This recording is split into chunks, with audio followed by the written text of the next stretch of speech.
All right, we are now at the point in our reloading to the extreme adventure where we actually are going to be reloading some ammunition.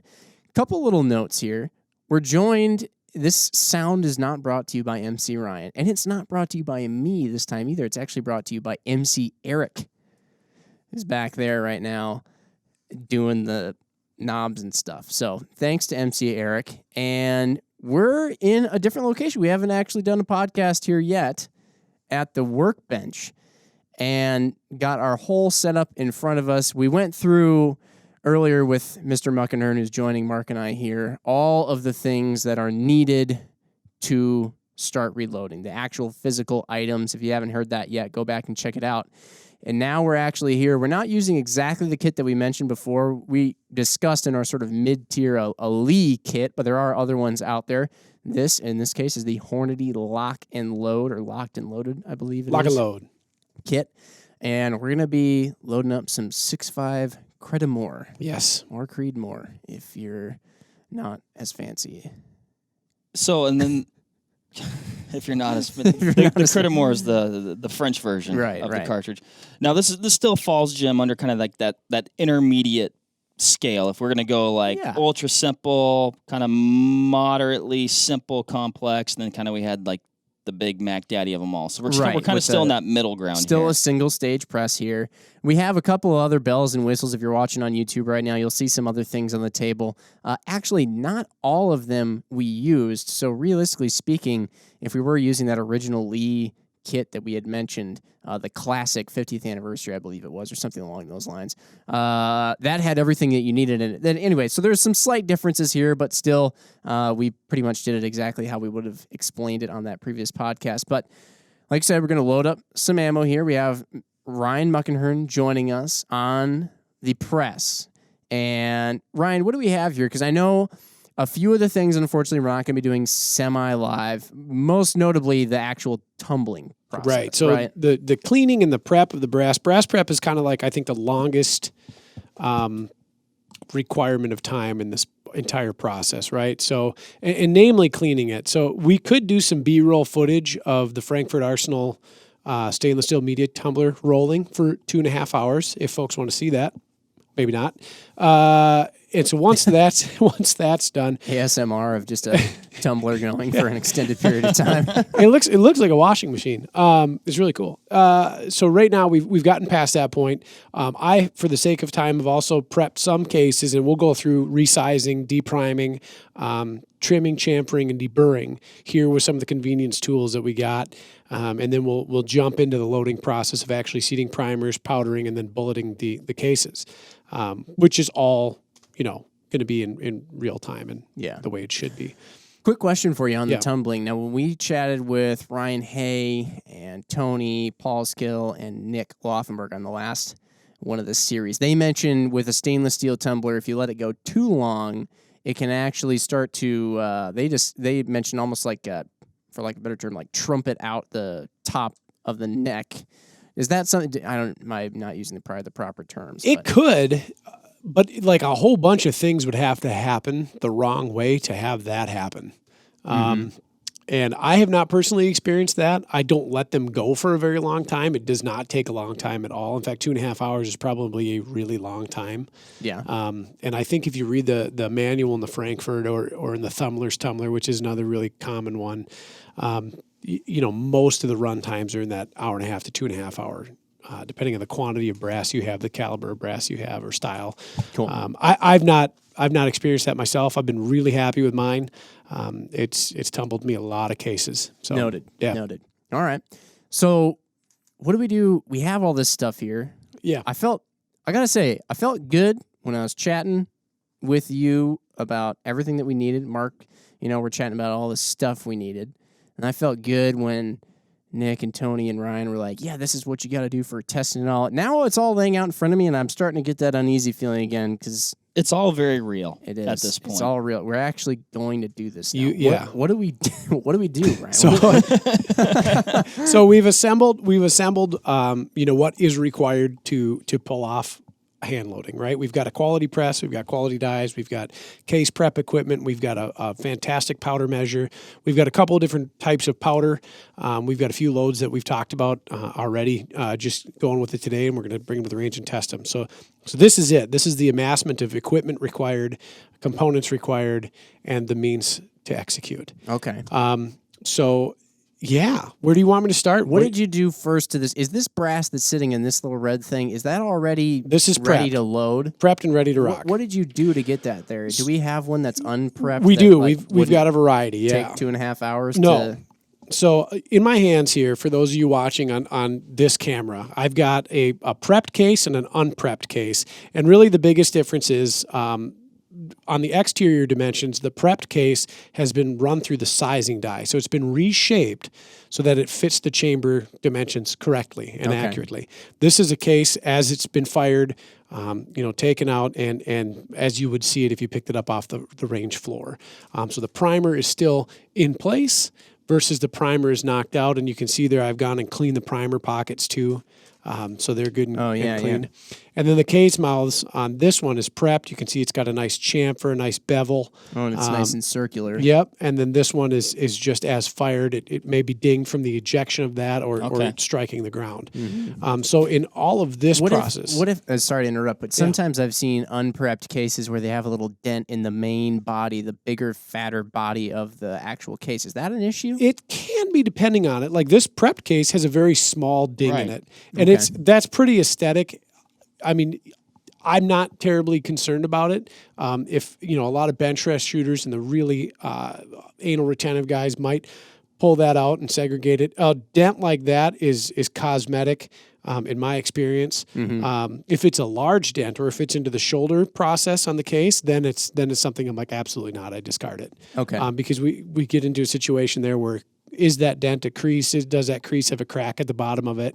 Are we potentially touching off 41.5 grains of H4350 that it has now a segue to escape the case other than the bullet mouth? Okay. So we don't want to do that. But great question. Inspect your cartridges when you pick them up. Look for case mouth cracks. Look for dents. Look for stretch marks and fractures, things like that. Mark. Can I ask a question? Please. I oftentimes hear the term fire formed brass. Yeah. So what are they talking about there? Yes. Fire forming, like I have a couple, or now I currently have one. In the past, I've had a couple of Ackley cartridges, or unique cartridges like a Weatherby cartridge, that have a strange shoulder profile. And let's speak to like the Ackley style cases. So if we have an Ackley cartridge, or Ackley improved cartridge, the case comes from an existent case, like in my example here, a 280 Ackley is what I have. Mm-hmm. So it comes from the 280 Remington, which looks very much like its larger brother and father, the 30-06, just a smaller bullet diameter. When we fire form, we're actually going to use the explosion of the powder to push the case to fill a different chamber dimension. And fill that case out into a completely new shape. So the 280 Ackley has a sharper shoulder angle, like a much more prominent angle if you look at it, and then the body taper, or from the case web to the case neck, is being blown out, and the case becomes very square, as opposed to having that long taper that we're accustomed to on cartridges like 30-06, 270, 280. So it gets blown out, and it's a whole new shape, and you do it by firing either factory-loaded 280 Ackley ammo, factory-loaded 280 Remington ammo in a 280 Ackley chamber, or you come up with a, quote, fire-forming load, which a lot of guys will use like an inexpensive full metal jacket bullet or just a bullet that they need to push down the barrel and pop that case out. Okay. With my weather... They just shoot it? They're not trying to hit anything? No, really. Is that safe to be shooting? It sounds weird to put a bullet in a chamber that it's not made for. Oh, yeah. So my 270 fits in the 06. It'll be fine. Don't do that. Hashtag fire form it. I don't know. Yeah. So, and I've seen that actually. So, I've seen guys shoot 300 Win Mags and 300 Weatherbys, which isn't a good deal. Don't do that.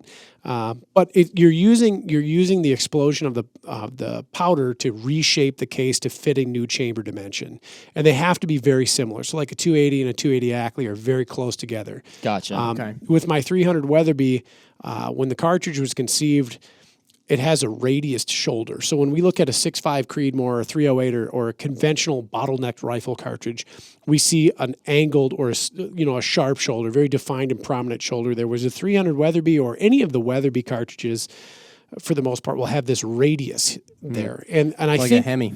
Yeah, like a Hemi. That's why, right? I think the concept That's exactly what I was thinking, Jim.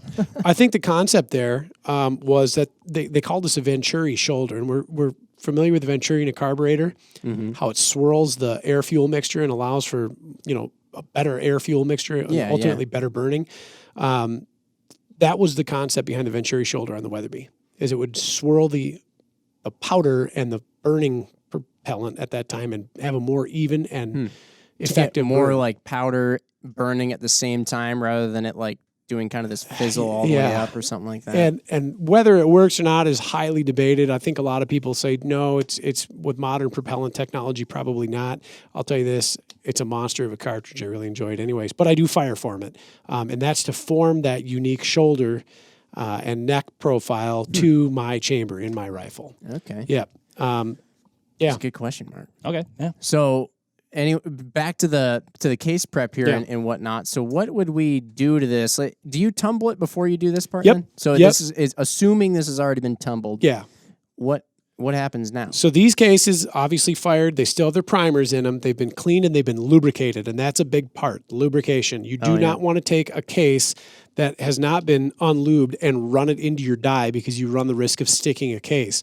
And with an expensive pair of dies, it can ruin your die if you can't extract the case, or it can stop you, and halt your progress immediately. Hey, did I ruin our little Lee Classic hammer loader thing? By any chance? I don't know if you I have not had a chance to tear that apart yet. Okay.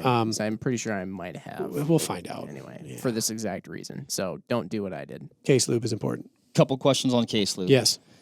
What are you using? Yep. And additionally, is it only on the exterior of the case, or does it actually get into the case as well? Well, it depends on what you use, and that's a really good question. So I use a variety myself. What we have here today is Hornady's one-shot case lube, which is a really cool kind of an aerosol application that you spray on, and then it dries. It leaves you with a dry film lubricant.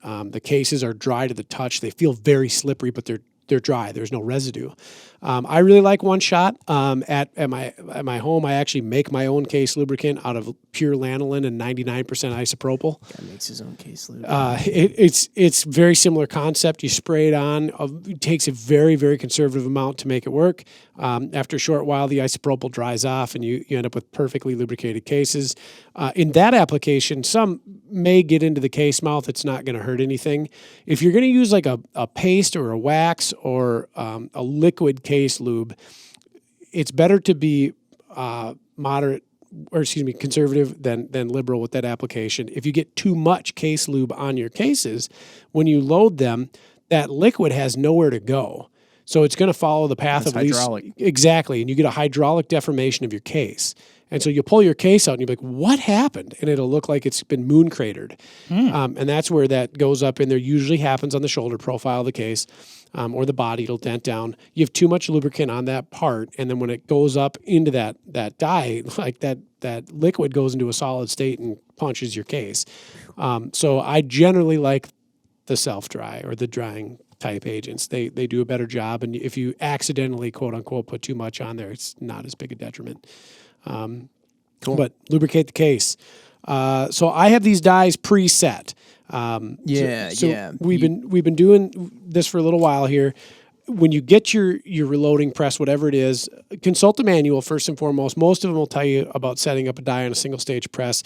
The idea is we screw the die down far enough that when the ram is brought to full extension, you contact the bottom of the die and with slight force, cam over. Mm-hmm. So if anybody's watching there, you can see where I get to the bottom, it stops, and then pops. This is normal function. This is going to ensure that the case gets sized completely throughout the entirety of the body down to the web. So very important. You don't want to short set your your resizing die. This particular die also serves another function of decapping. So we're going to knock out our old primer. And all that does is it uses a little steel stem that floats in here, and it just punches that right out through the flash hole. Cool.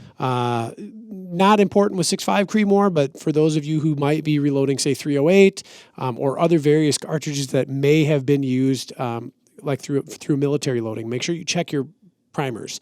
If you have the non-reloadable kind, you'll notice that it'll have 2 flash holes. You can see this through the case mouth. Don't run that on your die. You'll break your decapping stem. You'll break your decapping pin.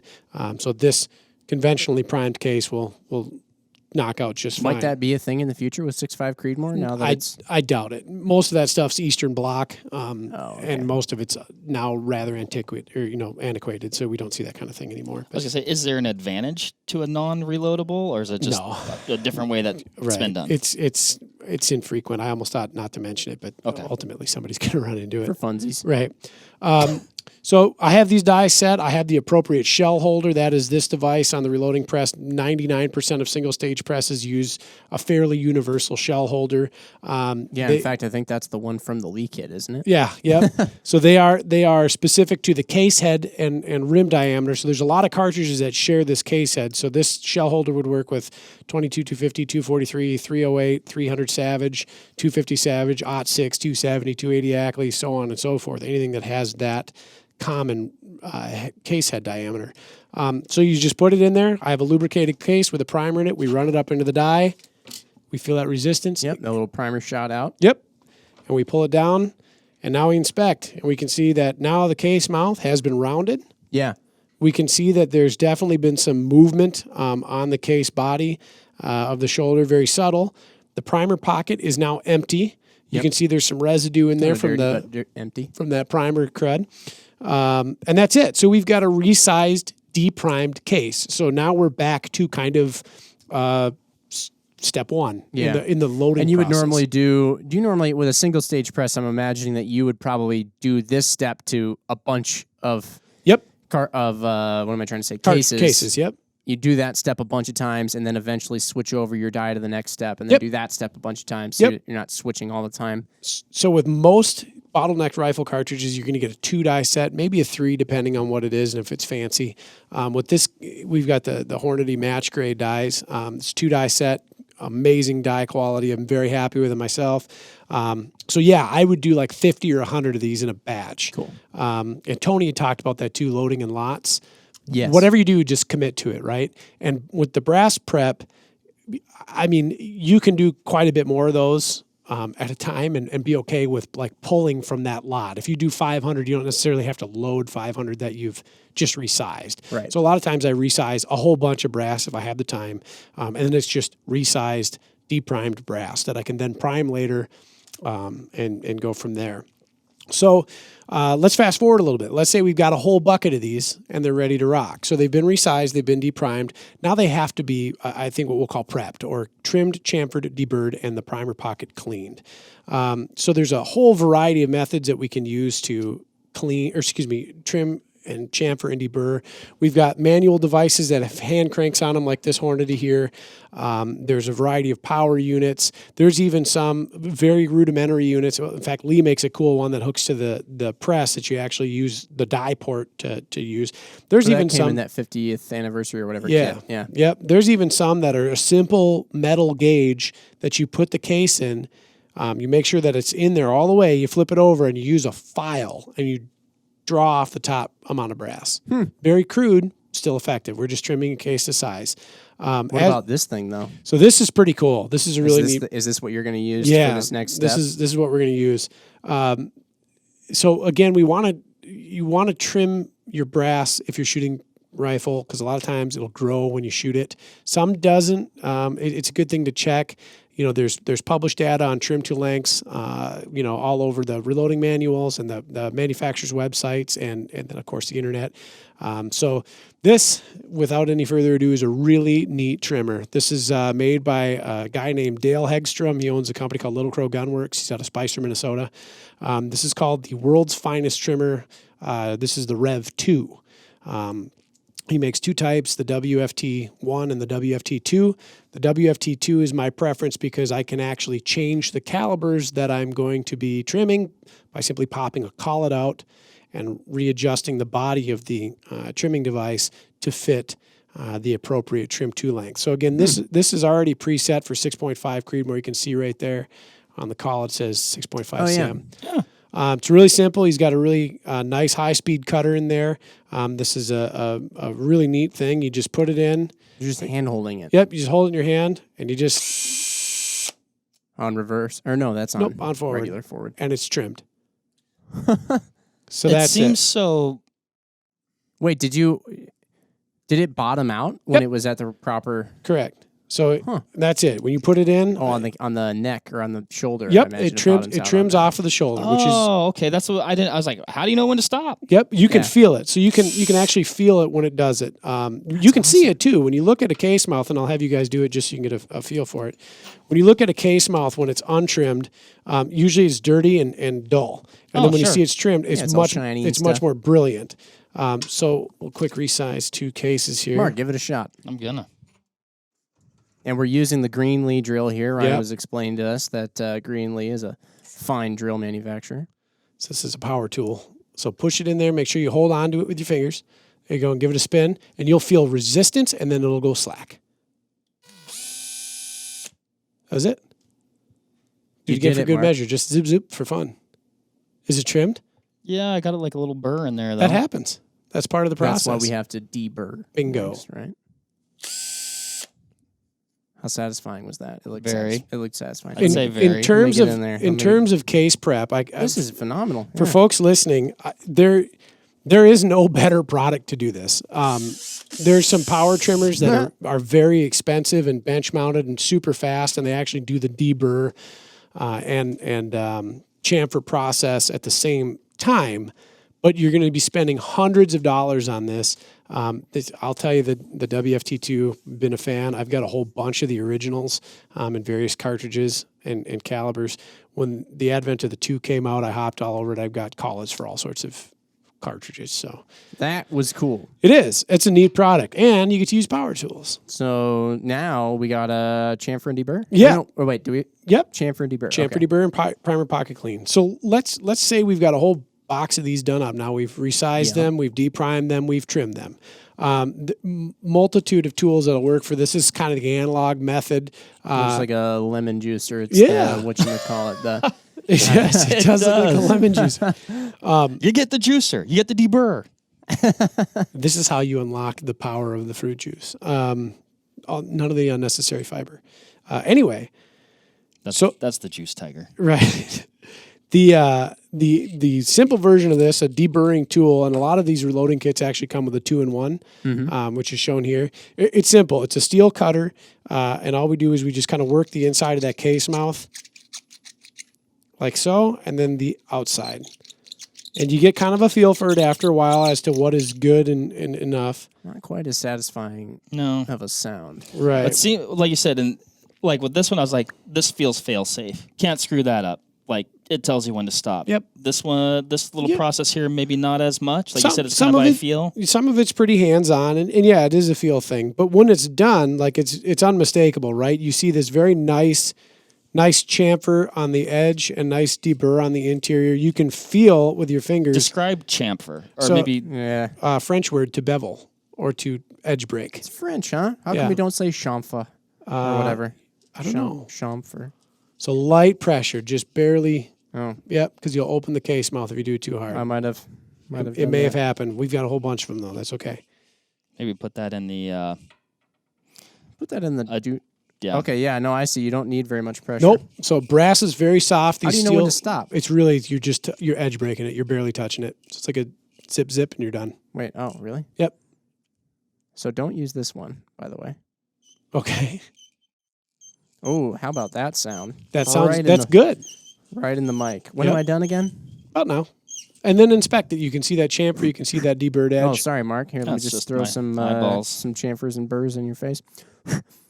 So let me ask you this, Ryan. Because like this would be something that I'd be worried about if I was doing this process. She's a little wide. Yeah, it looked like it. So what would you do? Is that one just done? Yeah, make a keychain or something. Okay, fun. What would the result be if you're doing this process and you did that, but you didn't know that you opened it up a little too much? You can mess with the neck tension a little bit. If it was opened up like severely, like I don't think Jim really flared that one too bad. Right. But it might not chamber properly. You may end up with some neck tension issues. You might end up with a split neck because you're thinning that case neck wall. Yeah. So Right. you're removing material and it's getting thinner. Okay. So the analog method, which is what I did from ages like 14 to 19, and then I realized I'm not a chump anymore. Went out and bought me a case trimmer very similar to, or case prep center very similar to this one. This thing looks like it bores into the earth. The little flip of the switch Makes here. tunnels. We've got the chamfer and deburring tools powered, as well as a primer pocket scraper. So this one is literally as simple as just put it up there until you stop feeling it click, click, click. Put it on there until it's nice and round. Quick little visual inspection. Yep, chamfered. Yep, deburred. And then the primer pocket, note that carbon in there. Yep. Bring it on over to the scraper. Noting the carbon. Give it a little go around. And notice how clean it is. Jiminy Christmas. And that's it. That is a chamfered and deburred, Look at that thing. cleaned case. So your case is now ready for the next step in the process, which is priming. Questions on this? So, and just the pressure that you were holding, is it essentially just enough to hold it in place? Yep. You're not, trying to. Yep. Yeah. Excellent Otherwise, question. you end up like mine with Right. a keychain. And you can feel it. Like all that's happening is we're just cutting that material that got laid out to the side when the cutting bit on the WFT2 went and pushed that in there. So we're just getting rid of that. Okay. One thing I like to do too is clean the case mouths. I didn't bring my little case mouth brush, which you can buy, but I like to go in there and make sure all the little brass debris got off that case mouth on the inside. You give it a little look-see. Yep, that's fine. Works just grand. But that's it. That's kind of step 1 through 3 of the brass prepper, 1 through 4. So resize, you just do that a couple, like 100 times. And all these steps we've previously mentioned, and now we're to the point where we have this lot of 50 that you made. Yep. That are ready to be essentially loaded. Yep. Right? So at this point, we're priming, and there's a whole bunch of different ways you can prime. Okay. I think for the shooter who's getting into this, it's a hunter or a casual target shooter. No need to go to the semi-automated systems. I think for a lot of the guys and gals that are out there shooting competitively, where you have a high volume, and really a lot of this comes into like convenience. How quick can I load my ammo and spend less time on my bench and more time on the range? There are other options, hand primers or bench-mounted priming tools. You're going to increase the cost a little bit, but they are convenient. Almost every single stage press out there, with the exception of a few, have the ability to what's called press prime.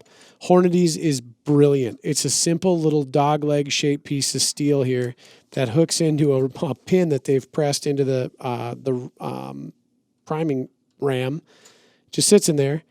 And by design, it pulls itself out of the way when it's not in use, which then redirects your spent primer and puts itself in the way where it should be when you need to press prime. I like to press prime. I get some feedback from some of my match shooting buddies that say you don't get a real good feel if the primer is seated well or not.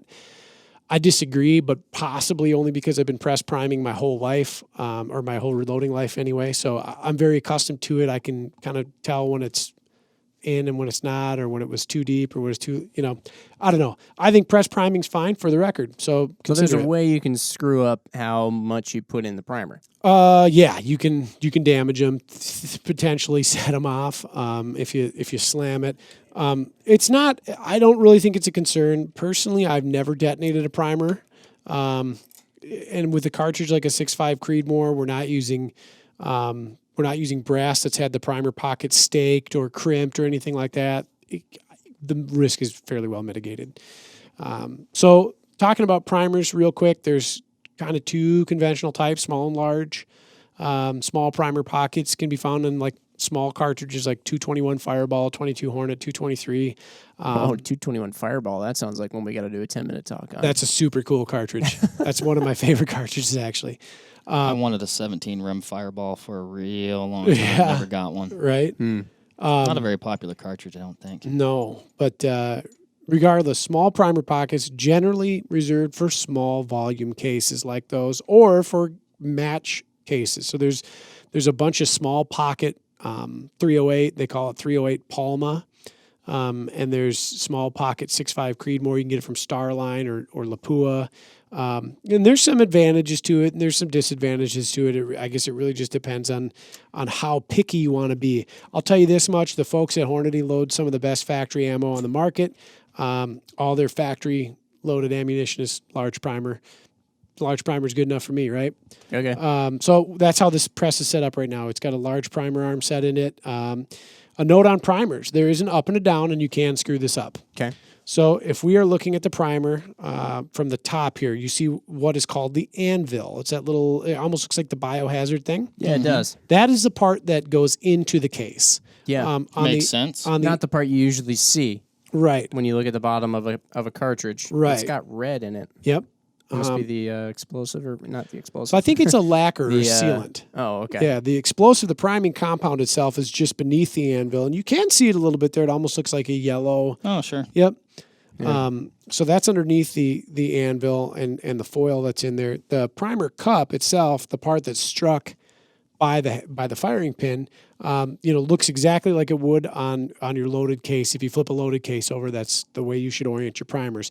Be mindful when you're handling primers too. You don't want to touch the inside, where that anvil is or anything like that, because oil on your fingers or residue or anything can compromise that. That is one argument for the hand priming or the bench press tools, is there's less manipulation or less contamination factor to the priming step. I think if you're conscientious of it, you'll be okay. Okay. Like I said, I've never had a misfire due to primers, but it can happen. So when we're priming and we're using the press, there's a little bit of finesse involved. The biggest thing is getting the primer into the primer cup on the priming arm of your press. So you can just set it in there, and it's good. Be mindful when you're putting it in that it's oriented the right direction, that it's seated all the way. From there, we're just going to lift the ram arm up a little bit so that the priming arm is away from this. We can slide the case on. Yeah. Get ready to check that. We're still using the same die? So at this point in time, we're just priming. It doesn't actually have a die function. But it's still got that little ramrod in there that would ordinarily punch the primer out. That's okay. That's not going to be an issue? Nope. You'll see we're going to actually work the press backwards. So instead of running the ram up, we're going to run the ram forward. Oh, okay, I get it. So we can see here in articulating the press arm here, the ram moving up and down. Yeah, it indexes against the actual press frame, Yeah. and then pushes it right up in there. Yep. You'll notice that priming arm goes away; it hides. So we put that case in place, and we make sure it's all the way to the back of the wall so that the primer cup is aligned then with that priming arm. I bring it down. You see how it engaged that case, and the case kind of flopped? Yep. And then it's just slight pressure forward until you stop. And that's it. Lift it up. We have a primed case. Look at that. Yep. Look at that. So it's light resistance. It's not a ton. We're not pushing hard. It's not something to be overly concerned with. You're not trying to slam gears on an 18-wheeler here. So just in and press. Good to go. I mean, it's almost like I feel, or just even just looking at it, and from what I could hear and see in that arm, it's like it gives or goes, and then just stops. Chunk, stops. Yep. Don't need no more, no less. Nope. You can get into a pretty good pace with this when you're goofing around on your table and your bench and you're working with it. You get a feel. Try to seat your primers as consistently as possible. Most of the brass that you buy in the market nowadays has really consistent pocket depth. So a pocket that's too deep, it's going to seat your primer deeper. Your firing pin may not reach it, or it may not hit it with a full velocity, and it may not torch it off.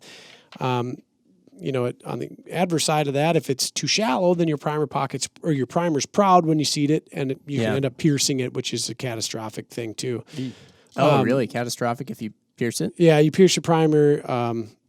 You get does that leave room for explosion to happen backwards? So usually it's not necessarily as much of an explosion as is a jetting of gases that comes out. That's if you look at your bolts on most modern rifles, you have gas relief vents on most of them, or they have a channel on the bolt face that allow gas to vent out the side. Oh, yeah, okay. It's not like it's game over, you go to the ER necessarily, but you don't want to pierce a primer. It's a great way to end your range session, potentially. From poison or something? No, just mechanically, I mean, we're putting that gas volume back into your primer, or into your firing pin channel. You can blow particulate and pieces of the primer in there, seize the gun up. The primer can blow out. Now I'm getting it. Okay. Well, I'd imagine also your bullet's not doing. It's not doing what it should. Yeah. So one thing I do want to talk about with priming. So I thought I had a good seat on that one, and I almost subconsciously do this when I'm press priming. I took the case off the arm and I flip it over and I run my finger over the top of it because I'm trying to check and see if that primer is proud or if it's set in there right. And it did not seat all the way, so I'm going to reseat that primer. And you can feel it when you run your finger over the top. You can feel that primer is kind of sticky outy versus flush. It's an Audi. Yep. I almost feel like it's I can see almost like it's at an angle a little bit on one side. And it could be, I'm going to reseat it, but feel this one. This one here is a well-seated primer. Oh, sorry, Jim. Oh, yeah. See this here? Yeah, I can feel the difference. Yep. So you want to make sure that those are seated completely and not proud. We don't want proud primers. And so you just gave her a little bit another go, and drop that one. Just a casual little drop of prime. Yep. And so now it's well-seated and flush with the top. There she so is. just a little dab will do you, and you're okay. May I? Yeah, please. Get in there, Mark. Here, I'm going to walk in front of you because we've got cords. We haven't gone wireless yet. Mm-hmm. Trying to, like you said, these little buggers are... Little buggers. There is. I'll go this way. No, I already even touched it a little too much. All right, well, we'll just go like this. That's right, Mark's got it. Take a seat at the old station. I've already got her in it. That's okay. There you go. Okay. Now, where were you pulling from over here, Ryan? So I'm going down the row. So that one is not primed. So prime that one. So you're going to have to lift. You're going to take a seat at the chair. There you go. Sit in the old reloader's into the chair, cockpit. Mark. You're going to slide that in. You're going to push it all the way to the back of that. There you go. And then just bring it down. You'll feel that tension as you push that forward. And boop, you're there. And then just slight tension forward. And that's it. I wanted to yell bang so bad. So flip it over and give her the old finger check. Make sure it's not proud. A little proud? A little bit. Just give it a little kiss on there. Oh, you're out of the groove there. There you go. Get back in. Perfect. All the way back. Yep. Just that, yeah, there you go. That little extra hip thrust ought to do it. I don't know, Ryan. Good to go. Okay. 100%. Just You're phenomenal. Fine. Yeah. Mark, that was exceptional. We did it, everybody. Yeah, we did it. That's good. Thank you. I'll I just switch wanted to do spots one. here. Well done. Well done, that was Mark. good. You're going to be doing a whole heck of a lot more because I don't know what the round count is at the extreme, but... yeah, we're going to need about 160 between us, plus, enough to do all the sight in, all that good stuff. So you got a couple few. Yeah, 200. Couple few. Yeah, 250. I like your conservative approach, Mark. Then we also got to test it out at the range. So that's going to happen. Yeah. And Ryan, this is what you said. You in your reloading room, you've got this all set up with the TV and all that stuff. You get your Netflix in during your reloading. So by reloading room, adventures. you mean house because I live in a tiny little box. Yeah, that's so right. yeah, I just kind of look across the room. Mark's been there; he's seen it. It's lovely. It looks. Sounds lovely. You don't know what to think when you walk in. You're like, okay, what's this guy got going on back here in the hills? But yeah. By the way, I agree with everything in your manifesto. Oh my God. That's the best thing that's ever been said on the Vortex Nation podcast. Yeah, so that's it. Press priming is really easy, and you don't have to go out and buy a fancy priming device to get up and running. God, and when people do this hand priming thing. Yeah. This I can't envision it in my head. So the because hand, it sounds like they're just squeezing over and over and over, but I'm confused as to where the cases are going in. So you still have to manually input the case and then take it off when it's done. But the priming mechanism on a hand primer is just it looks like a hole puncher or something. Exactly is what it looks like. It has like the same kind of feel to it, right? So I'd be curious though, like you said, I guess obviously I know very little about this, but I would think over time, perhaps, though, like with hand fatigue, because that's what some of those guys were talking about. Oh, man, your hand after a while. So you might not be pushing it in as far. Right, yeah. Yeah, you could like probably have to be more I mindful. mean, you could, of but that, if check your work. Yeah, true. I think a lot of reloading for a lot of people is off-putting because they fear the unknown, and we're dealing with a small explosive, and they think like, this is how I die. And I don't. Yeah, definitely. I don't think that's necessarily the case. So there's not a lot to goof up in that. So long as your primers don't stick out, you've got them oriented the right direction, and you've got the right powder in your case, you should be okay, right? Ryan, on your Dylan, that progressive Yep. thing, which would be essentially with the pull of a lever, be doing a bunch of these steps we're going to be discussing all at once in different stations, different bullets. It's quite incredible. I'm segregating this one because I'm not able to get that seated without undue resistance. Oh yeah, that's really poking. Yeah. So either the primer pocket is a little bit large, or there's a burr in it, or the primer is slightly oversized. What if you just reversed ordered? Yeah, would you just run this through the depriming thing, or can you do that when the primer is live? You can. What I personally do is I liquidate the primer with a drop of water, or I fill the case with water, and then I kill that primer. And then that way, when I do this, kill that by putting water in it. Oh, just by putting water in it, you killed it. Correct. So if you can imagine, primers have a lot of force. Sometime we'll just take a primed case and we'll just shoot it in the range. It's like bang, like a gun. It's very loud. They're very powerful. I've done that with like my muzzleloader. Yeah, just shot a primer in it without a charge. Imagine more juice than that. Really? Yeah, they're pretty hot. Well, shotgun primers are pretty hot too, but I do not want a primer going off when I have it hooked to the things that can increase pressure. So that's not. That's fair. Yeah, makes sense. That's not a good way to lose an eye. I mean, it is a good way to lose an eye. There's but a number of good ways to lose an eye. That one's kind of on the lower end. Yeah, I'd skip that. I mean, if it's pirate-related activity, that's one thing, but this is just a damn unfortunate. Something to be said about being a pirate. Yes. Losing your eye. But that's like the gist of press priming. All right. Yep. So yeah, that's it. You want and back to the Dylan thing. Yep. So that thing is pretty fancy. Mm-hmm. What am I trying to say? We're reloading right now, single stage, partly for the economy of having the single stage setup rather than going with the crazy, more expensive setup. But also, for some reason in my head, and I don't know if this is all placebo or whatever the word would be, the single stage seems like you could be more precise with it. Do you reload like anything precision on your Dylan with a progressive loader where it's doing a bunch of stuff all at once, or do you only reserve the precision stuff for your single stage where you're going to be really concentrating on one route at a time, or does it not really matter? So I've done precision loads on my 650, or what I would call my precision 3-gun loads. So, I mean, the word precision is somewhat subjective there. Okay. If they shoot under 3/4 minute, they're pretty darn good for the ranges that we shoot a 3-gun. But I don't do any like big game hunting or match loads on it. I don't think that's to say that you can't, though. And in fact, our good friend Scott Parks, who's one of the most accomplished reloaders I've ever met. I had the joy of helping Scott move into his new house with all his reloading stuff, and it was impressive. He loads on his 650s. He has 650s set up for his match cartridges. Oh, okay. And he does varying steps on them. So, like, he's not necessarily resizing, depriming on that press. He's using a single stage to do that. Oh, okay. And there's a number of different reasons for that. But he claims no harm, no foul, no loss. It's all good. My 650 loaded ammo shoots as good as my, single stage loaded ammo.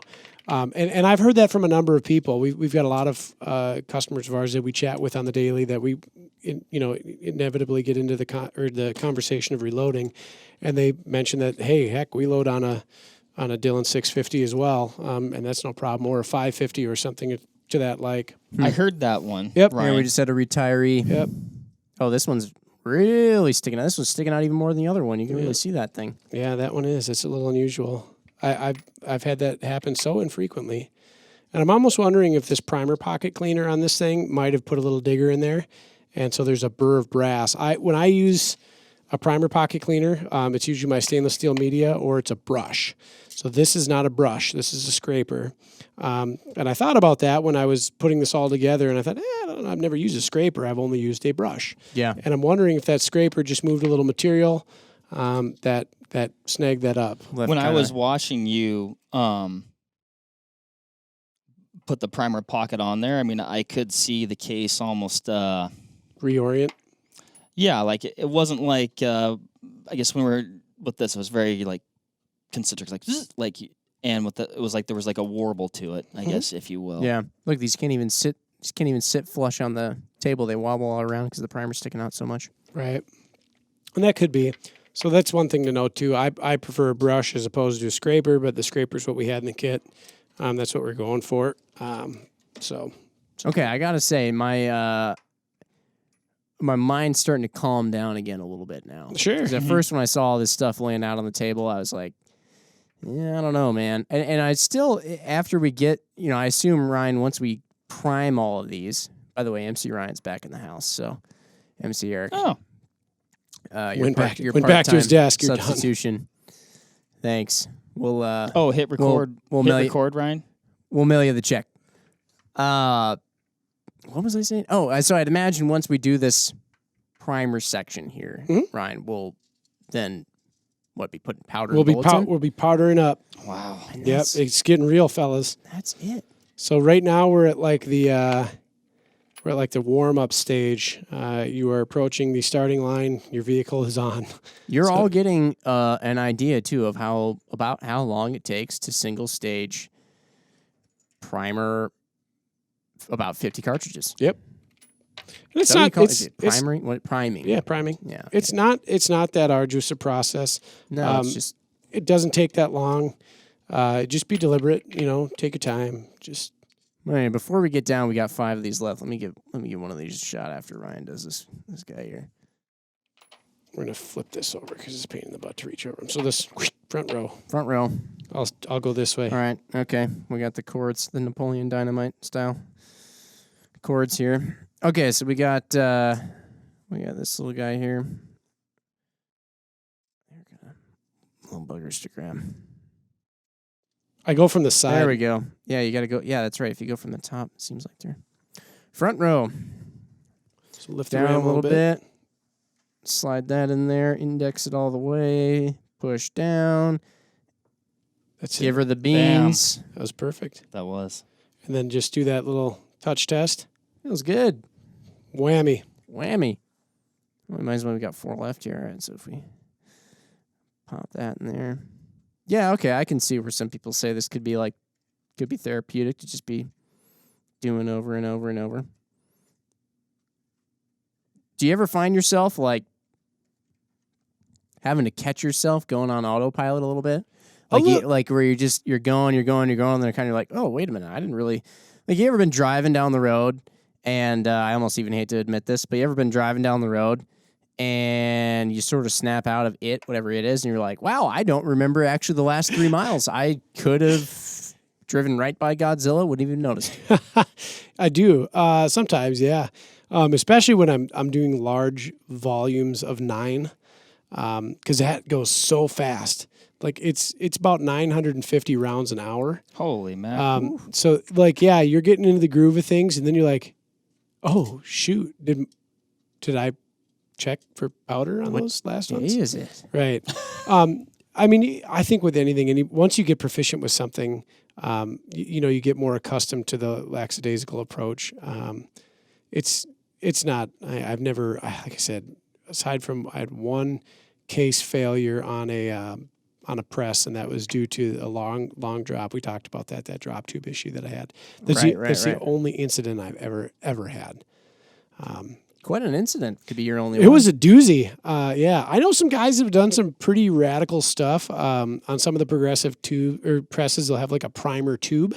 So you'll put several hundred primers in it. And that sounds like a recipe for fun. And there's a lot of force in the primers. And inadvertently, somehow they managed to explode all of them. So they chain reaction and like blew the assembly into the roof or into the shed ceiling. I don't know how one gets to that point, but nonetheless, he did. I think he actually did it a couple of times.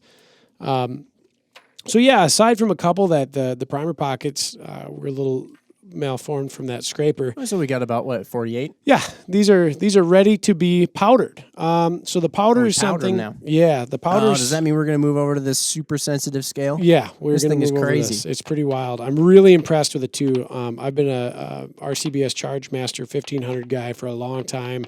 It's an amazing tool. It loads quickly. It loads efficiently. I think if it's out of your budget, the new Frankfurt Arsenal is a really cool product. This IntelliDropper. Like I said, I'm floored with it. I think it's great. What's incredible to me, and if you're watching on YouTube wondering what the heck I'm doing right now, it's got this digital readout on the front of it, and it tells you when it's stable. And if you just wave your hand over it, the turbulence around it is enough to throw it off stable. It's wild. There you go. Totally screwed it up. Totally screwed it up by about 0.4 grains, which is of air. A lot. That is a lot. What are these little? So those are calibration weights. They're 50-gram weights, and you use it when you're doing the initial setup. Oh, okay. And you can check your accuracy with it. I checked it against another scale that we have here, and everything's good. It's a cool powder drop. So it's really affordable too. Like I said, the technology for a long time was something that was unattainable to a lot of shooters. It wasn't something they were interested in because of that price. And then you're doing things a much more manual way, whereas this one is such that when you drop powder, you dump it into your case, you can pretty much take that case, put your bullet in it, and the next case is ready to dump powder. So it's very rapid. So actually, let's back up a little bit. We're gonna get to the powder drop here in a little bit. No, that's okay. I forgot a thing, and we talked about that because I knew I'd forget. Cool feature on the Hornady presses, and this is everything from their single stages to their progressives. They've pioneered this amazing thing they call the lock and load bushing system, which is an interrupter thread. That's O-ringed, and it's this neat little collet that you put around your standard 7/8 dies, screws into your press. You can even get adapters for your other presses. So I have this on my RCBS single stage. A quarter turn, and the die comes out. Now, earlier, we set this die for depth and dimension, and you lock it in place with a locking collet around the body of the die, which is really cool. So this die we can now take and we could put back in our die box if I hadn't moved that away. And then we remove our seating die, install our seating die. And this was also preset. So this die has a whole different function. We're controlling the depth at which the projectile will be seated into the case. Yes. So same thing. It's already preset, not out of the box. I had to set it. So for those of you listening, one of these dies do not come preset out of the box. And you just give her a twist. That. Yep, just set it in. It's a quarter turn. It comes out. Drop it in. And you set that seating depth by just toying with it and checking with a micrometer until it matched. Yep. For right now, by the way, for folks listening as well, I know we talked to Ryan Hay, we talked to Tony and Nick and those guys, and they suggested the whole process of going through and really fine-tuning a load. Right now, what we're actually just going to do semi-live for you is just essentially try and copy the factory load. Correct. That's our first step. So basically, you adjusted seating depth, played around with this until when you measured it with a micrometer, it measured essentially what Hornady said precisely to do. Yep. Okay. So very excited about that. This is the first time I've used this die set, which I've actually had in cellophane for a long time. Thankfully, this podcast came up and had a reason for it. Really nice dies, these match grades. So we're in the powdering and seating process. Everybody's going to have their own kind of I think process with this. I guess the way I like to do it, I don't like to powder a bunch of cases and then seat a bunch of bullets. Oh, okay. What I like to do is powder case, seat a bullet, powder case, seat a bullet. And the reason for that is if you can imagine, let's say we get 36 of these powdered up and I'm bringing my little powder pan over here and I spill a bunch of kernels into powder. We've just wasted however long it took us to powder those 36 cases because did I spill extra in there? Yeah. Am I about to create an unsafe situation? So for me personally, I like to powder a case and then seat the bullet. Okay. Let me ask this also, Ryan. Yeah. So we were talking a little bit about humidity and different atmospheric elements. Tony mentioned that. Could there be a risk of, like, if you took the time to powder all these cases and left them in maybe a more humid environment, would you be compromising it, or is that not enough time? No, certainly. I mean, I'm not a chemist, so I can't really tell you how fast powder absorbs stuff. Right. Great question for the folks at the powder companies. Call them up and ask them. I'd be inclined to say yes. If you are going to have a volume of powder exposed to, ambient air, you could attract enough moisture. If you're reloading in the bathroom and you get the shower on, it's kind of warm and the fan's not running quite, and everything's kind of getting misty and humid. Yeah. You're trying to save time, though. I mean, I get it. Right. I get it. Hey, been there. Use your left arm to lather and your right arm to actuate the press. Yeah. Outside the shower curtain. It's kind of like one of those European bathrooms where the toilet is really actually in the shower, and you can just kind of... Yeah. Certainly not a water fountain. Okay. This cute little brush. It comes in the Frankfurt thing. Yeah. That's pretty neat. So brushing your extra. Brushing things. Okay. I see the powder funnel. Yeah. Which is actually... I'm glad you brought that out because it saved me some questions here. Okay. So yeah. A couple of things I'll encourage people who are listening to this thinking about getting into reloading.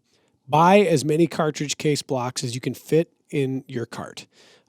So we have these little red things that all the cartridges or cases are sitting in neck up right now. We have one, which means that when we go and finish our process here and seat our bullets, we're going to have to put our loaded ammunition into something. I'm embarrassed to say this. Oh, wait, hold on. We got that gray thing. Hey, MC Ryan, would you mind grabbing that little gray box over there next to the Tipton Best gun vise? Actually, sorry, it's the semi-clear one behind the powder there. Score MTM case guard. Thank goodness.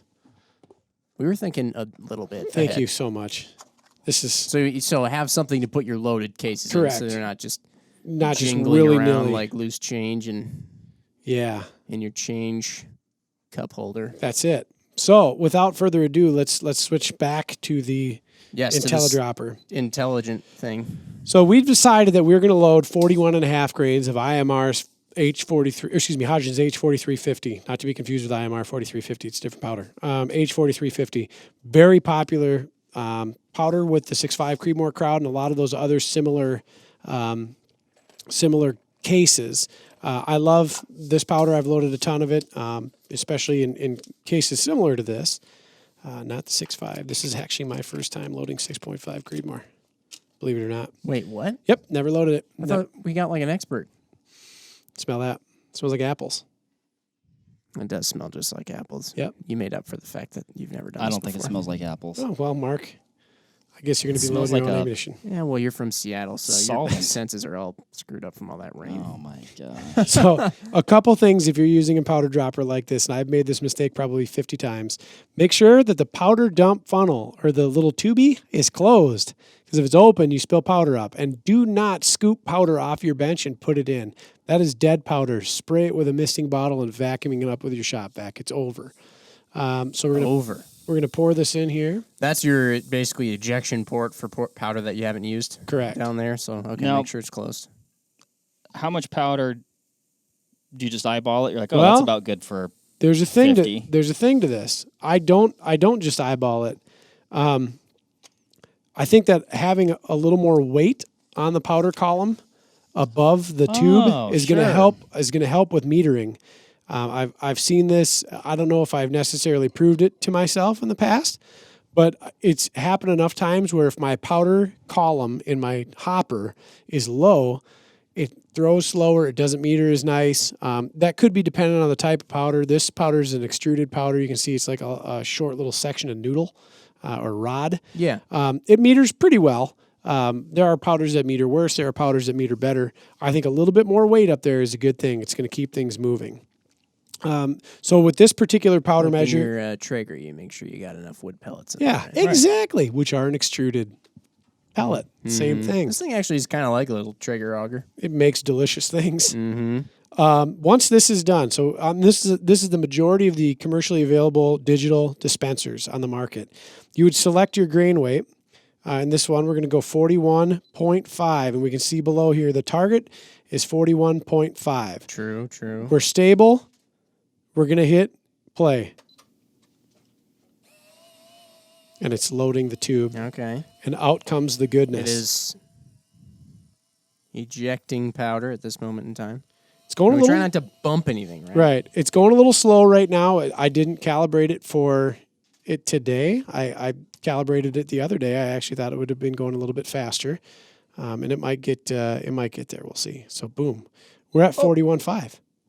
That's it. It's that simple. It did it all itself. Yep.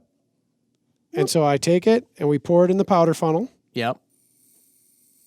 We make sure it all fiddles down there. The pan is empty, and voila, we're back on. Now, this is where, like I said, I like to seat a bullet. So I move my powder funnel to the next case to be primed. Right. I also do have this in manual mode. I do. I'm sorry, Jim. Wait, what's wrong with So if it's an auto, manuals are better. If it's an auto mode, it just automatically begins dispensing the powder when you set it down. Whoa. Yeah. So I gotta get this in like a. All right. So you've now put the powdered case inside the shell holder. I'm trying to remember all these names. Shell holder. Okay, shell holder, and that's on the. Here I'm so infatuated by this. Look at that! It just dropped like one little tiny thing. Anyway, it's in the shell holder. Yep. You have a bullet. I do. You're holding it in your fingers. I am.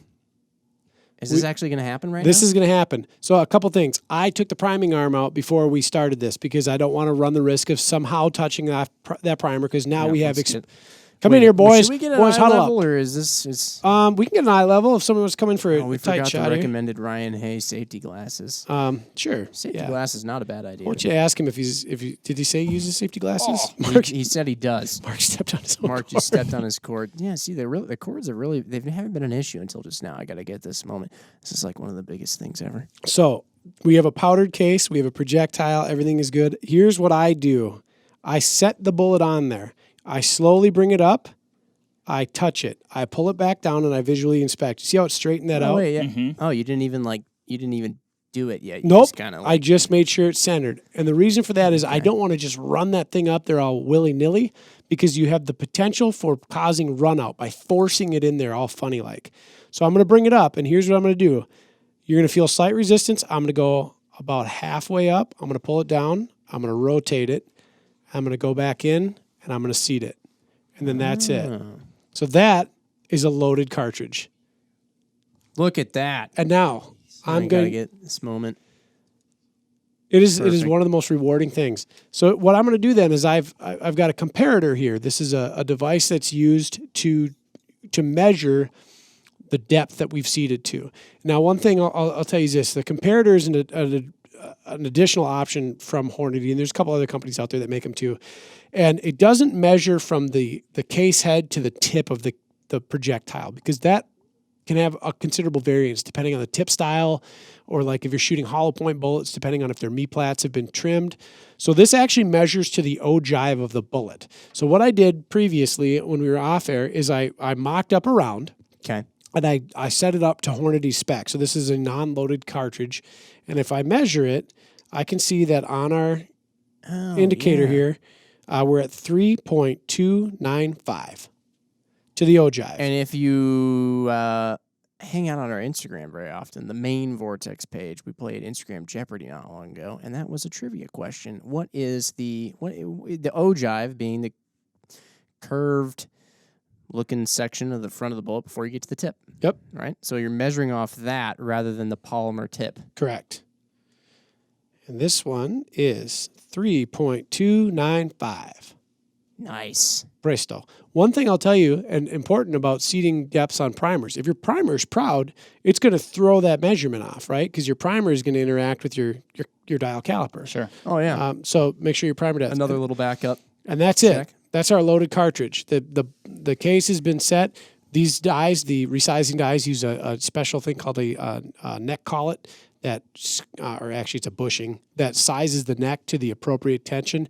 I measured a bunch of factory Hornady ammo. I found out what that is. For those listening, it's the .288 collet. Anyway, that's it. That's a loaded cartridge. We're done. What would happen? We've done it. We made one, everybody.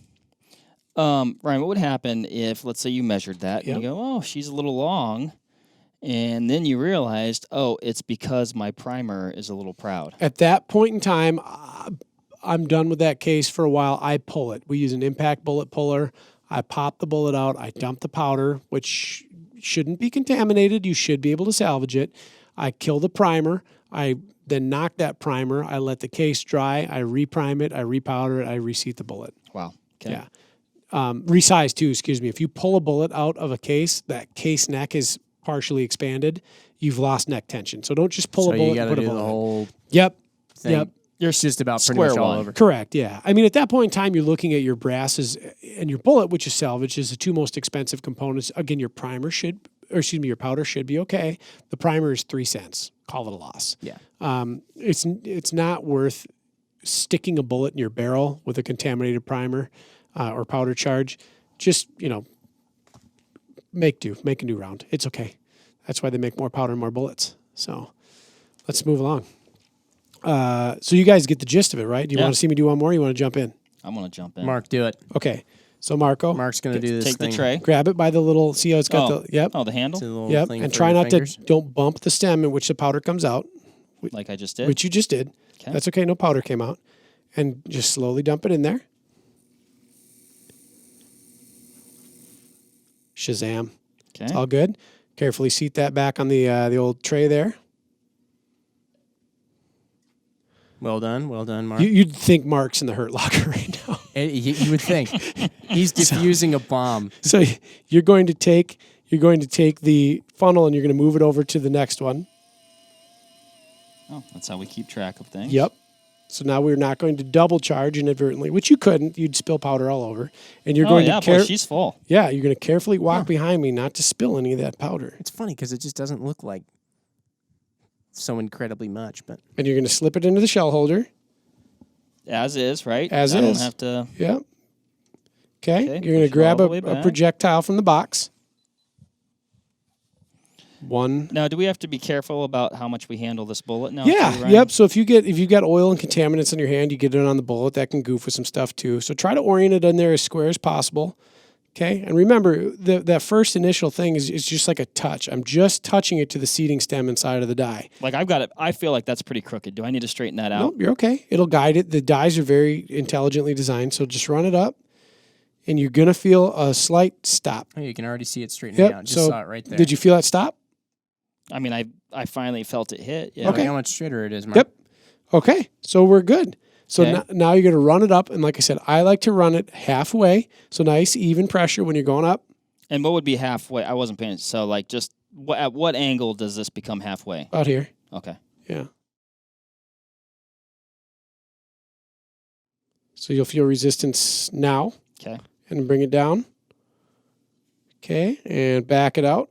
And now I like to give it a half rotation. This is just what I call a skull component. I don't know if that's a real thing or not, I but don't think is it a moved that skull much, component? Ryan. you didn't get enough resistance. Go up a little bit more. So tell me when you feel resistance. Right now. Okay, push. Okay, bring it out. Rotate halfway. There we go. So a skull component, a thing that lives in your head. It's a thing for your head.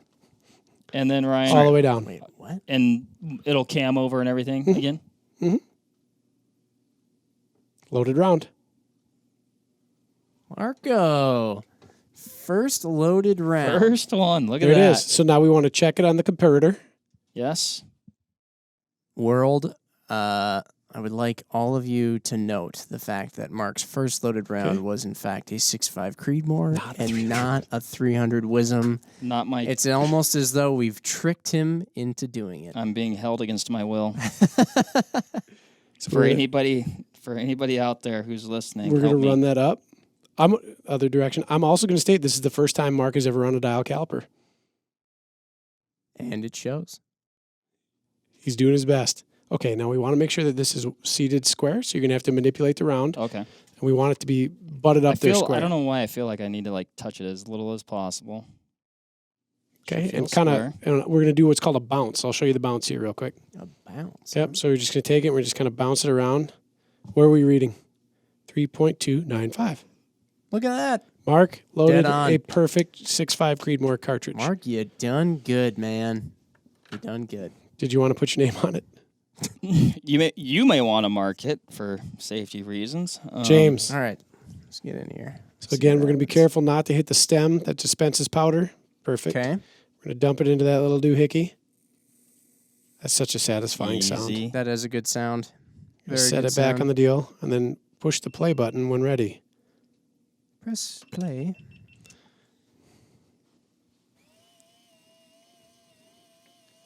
All right. For those of you watching, this is so intense. This is so wonderful. This is super intense. I'm so excited.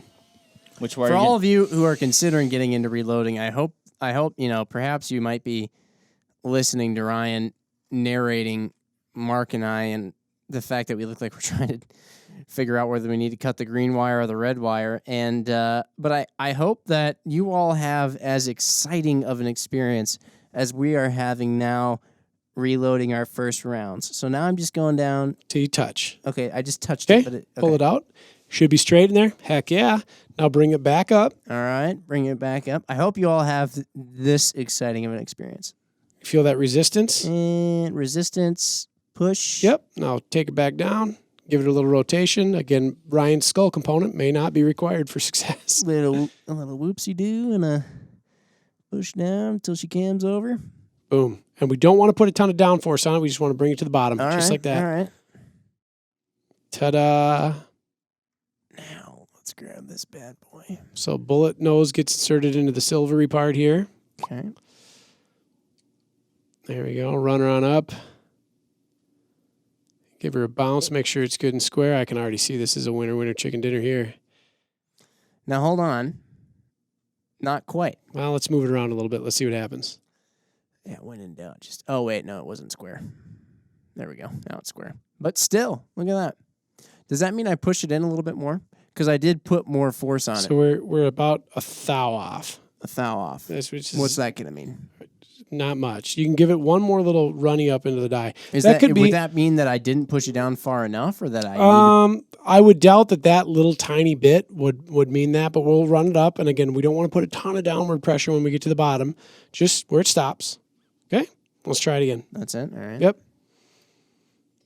It could mean a number of things. It could mean that the tip is slightly deflected on this round. It could mean that the primer pocket is just a little bit, or the primer's a little bit proud. I'm going to call that a win. Oh, look at that. Yeah, now it went back down to the normal, what is it, 3.295. 295. Yep. Loaded ammunition, gentlemen. Look at that. That's it. Very rewarding. The lot. We just do that whole thing a bunch of times, huh? Yep. Now, are there any okay, so let's say we rip out these 48 here, right? And then we move on to the next lot of 50. Is there any general maintenance items that you need to do when you're reloading? Changing your oil every 3,000 miles or 5,000 miles or whatever. Is there anything where it's like, every 500 rounds you should tweak this, get a new consumable or whatever? I try to keep my dies pretty clean for the most part. They stay clean, so I don't have a lot of maintenance to do on them. But keep in mind that lubrication is going to build up over time. Okay. It's going to attract dirt and crud and junk. So clean your dies. That's one thing. How do you clean them? You put them in just with soap and water? You can, hot soap and Dawn dish soap does a really good job, especially like I said, I use that lanolin. Mm-hmm. And that it gets cakey after time. Hot water and dish soap does a good job. I then compressed air clean them, and then actually I clean them with alcohol then too to make sure that I displace all the water in it. Okay. And then let them dry completely. Lubricate your press parts too, the moving parts there. Any camming surface that's going to have metal on metal contact, like this right here, yep. Or like where you the ram itself, the shaft as it goes up through the frame, the actual. When you're saying the ram, you're talking about like these guys down here and your handle. Yep. Anywhere where you're going to have articulation or moving parts, keep that well lubricated. Okay, here's a question for you. When people say keep things lubricated. Mm-hmm. I see this all the time in automotive stuff, mm-hmm. right? They're like, throw some lube on it, throw some oil on it. And then, there's like a bazillion kinds of oil in the world. What kind of lubricant are you using? I use G96 because I have bottles of it handy. What's that? It's the world's greatest gun cleaner, triple action. All right. Cleans, lubricates, protects. So, you don't have to use anything complex. No, I don't. All right, cool. So, is that... I guess that sounds like it's accomplishing several things for you then? Or? Yeah. Another thing too, notice the little specks of dirt and crud there underneath it. So when you deprime, you're knocking out your primer cup as well as the anvil. And a lot of times the anvil will separate. So you can hold an empty cup in the anvil, and then you're going to get little bits of like foil and priming compound and crud and unburnt stuff. Yeah, here's an anvil now. It gets dirty really quick. I like to vacuum that up pretty often. I try to empty my primer collection tray there as much as possible. And you're actually vacuuming the apparatus. Yeah. Then. Okay. Yep. So I clean all that up as much as I can because it gets in everything, and then inevitably you drop a bunch of them and step on them, and it feels like you step on a Lego, except worse. But no, it's like anything. Any metal components that you would want to preserve, keep them rust-free, lubricate them, oil them. Don't get oil inside your dies. Of course, we talked about that earlier because you get that hydrolocking. Keep your powder containers closed. I calibrate my scales quite a bit. Try to keep a tidy workspace like everything. You would. You don't want a dirty surgical table. You don't want a dirty reloading table. But there's not a ton of maintenance items to be required. You're not you're not resharpening things. You're not. Not like consumables. Whereas this is only good for 200 rounds, and then you got to change it out. Not really. No. I mean, on some of the higher volume reloading equipment, like a Dillon 650, there are things that do wear out that you will have to change. But then you're also doing way more. Yeah. On my RCBS has remained unchanged except for the addition of a skylight kit, so I can see into my cases, and then that Hornady quick release system. That's the only thing I've done to it, and I've had it since I was since I was 16. So it's been a while. That's it. That's loading ammo. Mark, I like it. We've loaded ammo. 46 more to no, excuse me. 45 more to go at this point in time. Let's make some things that go bang and send tiny projectiles very far distances. Yeah. So next time you all listen to us, we'll be shooting ammunition that we've actually loaded ourselves. I like it. I never really thought it was that big of a deal until I actually did it myself, and now I feel pretty accomplished. It's a good feeling. All right. Well, I already basically did the sign out. Yeah. I should have just ended on that. Next time you hear from us, we'll be shooting this ammunition that we've hand-loaded ourselves. Oh, that was way better. We'll go with that one. Cool. All right. Bye, everybody. See ya. Cool. Oh, well. Yeah, it did. Nobody died. Nobody's dead. That should have been that should be the sign off for every one of these podcasts, even just like going through the press. All right, nobody's dead. Right. We've covered the parts you're gonna need. Nobody's dead. Good. Cool. Thanks, Ryan. Yeah, awesome. Let's make more. You guys gonna do that? I think we have to, don't we? Gotta we gotta make more. What time although it's going on 5. It's pretty soon here. So. Oh, shnikes. Okay. I already plan to probably be just like coming in here and making ammo like over the course of the week, pretty much. No real risk of this like doing bad. This building is 55 degrees relative humidity at all times. It's pretty low humidity, but we should put the cap on. Yeah. Cap it. Should we make one more? No. Yeah, we'll dump this powder in. Oh, okay. Some powder that biznatch down. Alrighty. Goodbye. Goodbye, powder. Isn't this fun? It is fun. One last cartridge for the day here. We're gonna be slamming out a bunch of them tomorrow. I'll probably come in early tomorrow and knock out a number of them. Hopefully I don't die. Nobody died today. That was the big takeaway from the day. I think that's our new motto. Nobody died. Nobody died. What a drag. Gotta go in early to load ammo. Reloading. Shoot. What do you do at your work? Oh, it's terrible. Comment below. Bingo. Bingo. Yep. Beautiful. 4 rounds for the day in a little over an hour. Yeah, 4 rounds an hour. Yeah, Vortex Nation, you'll probably reload a lot faster than that, but we gotta talk about it. All right, I like it. Signing off. All right, that'll wrap it up for this episode of the Vortex Nation podcast. Thanks everybody for listening. Hit that subscribe button so you can always stay up to date on the latest happenings over here at the Vortex Nation podcast. You can also follow us on Instagram at Vortex Nation Podcast. Again, everybody, thanks and happy hunting and shooting. We appreciate it. Have a good one.